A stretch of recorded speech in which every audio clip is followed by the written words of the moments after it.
Karen Middleton has a very busy agenda today. Kia ora and welcome, Karen.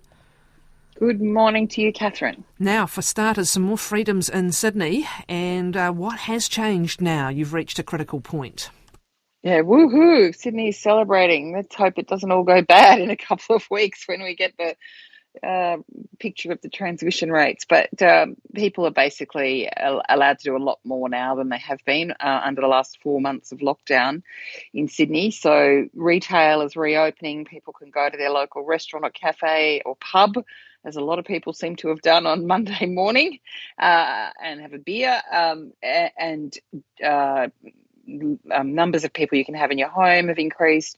There are still restrictions on wearing masks inside, although it's not as many restrictions as there have been in Sydney. So the rest of the country, I guess, is watching what happens in Sydney to see how it goes. But they've got a new premier there in the shape of Dominic Perrottet after the resignation a couple of weeks ago of Gladys Berejiklian, and he's been very enthusiastic about emphasising the economics rather than the health issues around this, and is pushing for people to get out and have fun, was his message. So certainly Sydney's been celebrating doing that in the last couple of days. Their caseloads in Sydney, the number of new cases of COVID-19 emerging every day are falling, which is welcome news too. They're still in the hundreds, but they have fallen quite dramatically in the last week or so.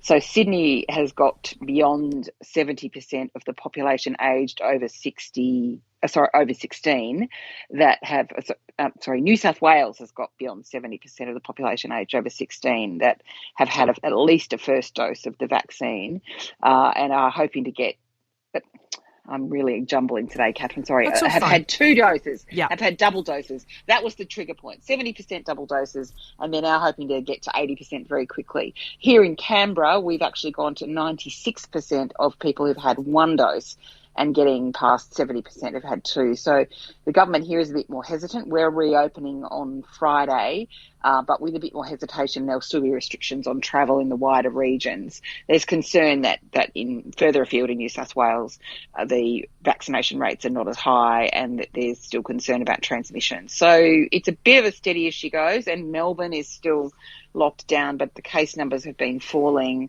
from alarmingly high numbers in getting close to 2,000 a day down to a little bit less than that now. So generally positive news, I think. Yeah, and also I think tolerance is different depending on where you are and what you've been through. Tolerance for that opening up, it seems to be quite different as well. Well, it's the final sort of salt in the wound for Gladys Berejiklian. I know a lot happened after we talked last time, and we did a big debrief last week with our correspondent on this, but the final salt of the wound that was having sort of carried the can of all this, they were so close to being at the point of lifting, and of course she's on her way.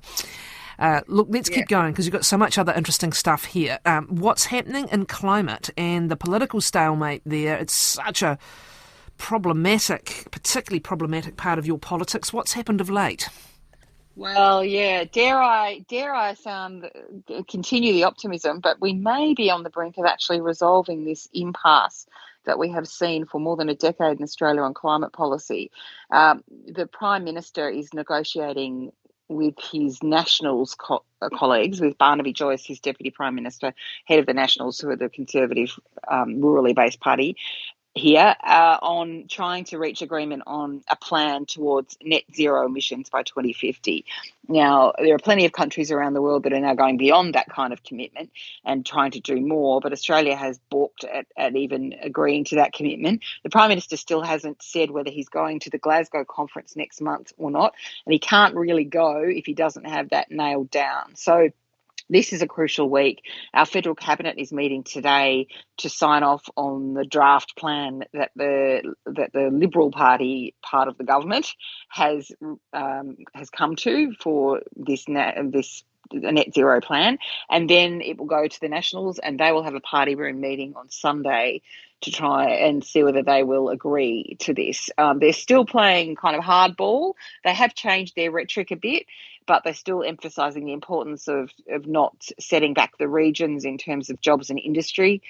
So I think we are seeing movement, and we now have big business right across the board pushing for some kind of a change. And of course, all the other political parties have been in favour of change for some time. So, it does feel like we're on the brink of something. We saw a bit of a indirect rebuke from none other than Prince Charles in the last 24 hours, who did a documentary there in the UK and was asked specifically about Scott Morrison's inclination not to go to Glasgow or hesitation. And Prince Charles expressed surprise and alarm and emphasised that they want leaders there because it's what he called a last chance saloon to get some kind of agreement. He's, of course, a known environmentalist. So things are moving in a positive direction in terms of climate action, but we've still got to see the detail of the plan and whether the Nationals will sign up to it.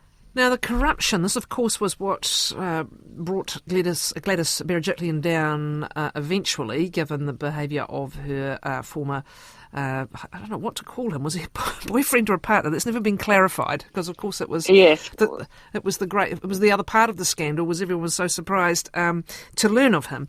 And in the most humiliating way, it all came out when he was being investigated for corruption and she had to reveal her association with him.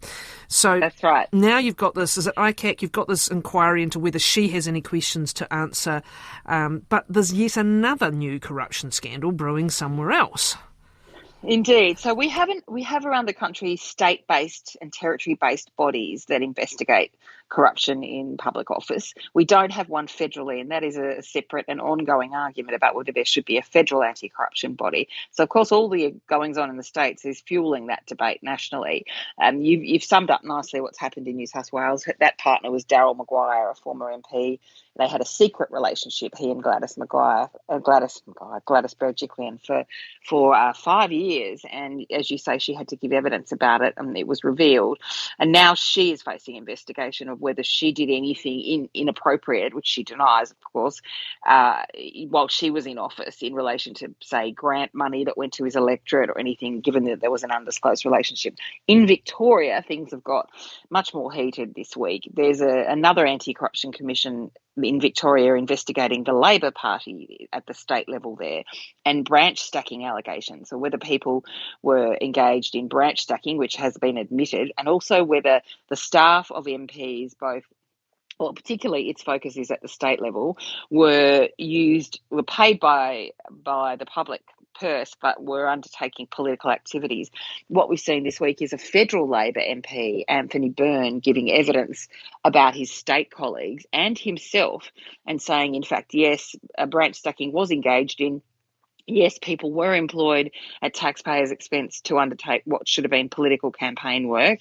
Now, that is where the more problematic issue lies, because, believe it or not, branch stacking is not actually unlawful, but it is against the political party's rules. So there may be disciplinary action taken against various people by the parties themselves.